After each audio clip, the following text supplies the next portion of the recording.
சென்னை மாநகராட்சி ரிப்பன் கட்டடத்தில் மெரினாவில் 300 கடைகள் ஒதுக்கீடு செய்வதற்கு தங்களது கோரிக்கைகளை கேட்காமல் குழுக்கள் நடத்துவதால் எதிர்ப்பு தெரிவித்து வியாபாரிகள் இன்று ஒரு நாள் மெரினா கடற்கரையில் கடைகளை திறக்க மாட்டோம் என தெரிவித்திருக்கிறார்கள். அந்த காட்சிகளை முதலில் பார்க்கலாம். ஒட்டுமொத்த பேரும் யாரும் இந்த இதுல இந்த குழுக்கள்ல யாருமே கலந்துக்கவே இல்லை. எங்க மக்கள் கலந்துக்கவே இல்லை.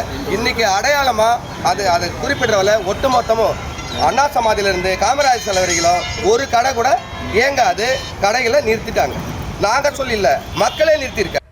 இது பற்றிய மேலும் விவரங்களை செய்தியாளர் ரேவதி வழங்க நாம் கேட்கலாம். ரேவதி, விவரங்கள்.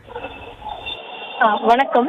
சென்னை மெரினா கடற்கரை பகுதிகளில் கடைகளை ஒழுங்குபடுத்துவது தொடர்பான சென்னை உயர்நீதிமன்ற உத்தரவு தொடர்பான ஒரு நிகழ்வு சென்னை மாநகராட்சி ரிப்பன் கட்டிட வளாகத்தில் இன்றைய தினம் நடைபெறுகிறது. குறிப்பாக இந்த 300 கடைகளை மெரினாவில் ஒதுக்கீடு செய்வது தொடர்பாக குழுக்கள் நடைமுறை இன்றைய தினம் நடைபெறுகிறது.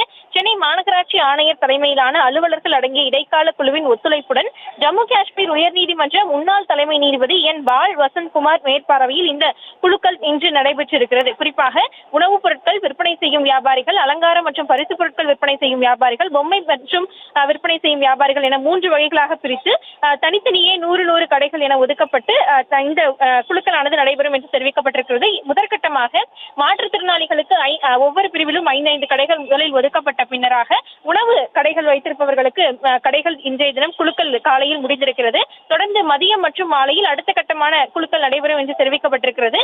இந்த குழுக்கள் நிகழ்வை பொறுத்தவரை ஏற்கனவே அங்கு கடை வைத்திருக்கக்கூடிய வியாபாரிகளுக்கு தகவல் தெரிவிக்கப்பட்டிருக்கிறது. இன்றைய தினம் இந்த குழுக்கள் நடைபெறும், நேரடியாக வந்து கலந்து கொள்ளுங்கள் என்று. ஆனால் இன்றைய தினம் இந்த குழுக்கள் நடைபெறுவதில் எங்களுக்கு உடன்பாடு இல்லை என இங்க இருக்கக்கூடிய மெரினா கடற்கரை வியாபாரிகள் தரப்பில் தெரிவிக்கப்பட்டு அந்த குழுக்கள் நிகழ்வினை இன்றைய தினம் புறக்கணித்திருக்கிறார்கள். தொடர்ந்து இது தொடர்பாக மேல்முறையீடு செய்ய இருப்பதாகவும் அவர்கள் தரப்பில் தெரிவிக்கப்பட்டிருக்கிறது.